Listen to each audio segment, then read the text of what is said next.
പശ്ചിമേഷ്യയിലെ കാര്യങ്ങൾ തീരുമാനിക്കുന്നത് തങ്ങളാണെന്ന അമേരിക്കയുടെ അഹങ്കാരത്തിനേറ്റ ഏറ്റവും വലിയ പ്രഹരമാണ് ഇപ്പോൾ ഗൾഫിൽ നിന്നും പുറത്തു വരുന്നത്.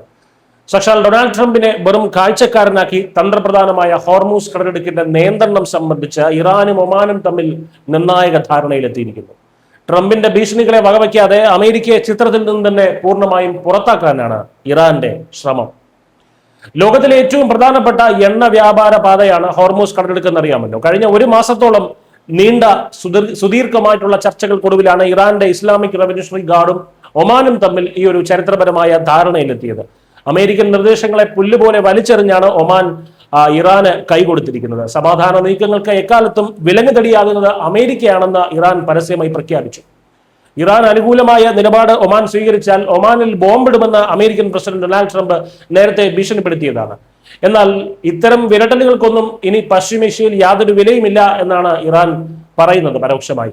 ഇനി സമാധാനം കെടുത്താൻ അമേരിക്ക എന്തെങ്കിലും മുടക്കുമായി വന്നാൽ അത് മേഖലയിൽ ട്രംപിന്റെയും അമേരിക്കയുടെയും സമ്പൂർണ്ണ തകർച്ചയിലാകും കലാശിക്കുക എന്ന ഭീഷണിയാണ് ഇറാൻ മുഴക്കുന്നത്.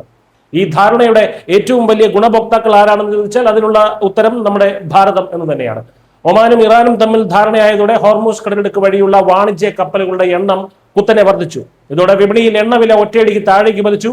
കഴിഞ്ഞ ആഴ്ച ബാരലിന് $94 മുകളിലായിരുന്ന ബ്രെന്റ് ക്രൂഡ് വില ഇപ്പോൾ $87 താഴ്ന്നിരിക്കുകയാണ്. തങ്ങളുടെ ഉപയോഗത്തിലുള്ള എണ്ണയുടെ 90% ഇറക്കുമതി ചെയ്യുന്ന ഇന്ത്യയെ സംബന്ധിച്ചിടത്തോളം ഇതൊരു വമ്പൻ സാമ്പത്തിക നേട്ടമാണ്. എണ്ണവില ഇടിയുന്നത് നമ്മുടെ സമ്പദ് വ്യവസ്ഥയ്ക്ക് വലിയ ഉണർവ് നൽകും. അമേരിക്കയെ പൂർണ്ണമായും ഒഴിവാക്കി ഈ പ്രതിസന്ധിക്ക് ശാശ്വത പരിഹാരം കാണാൻ ഖത്തറും ഇപ്പോൾ രംഗത്തുണ്ട്.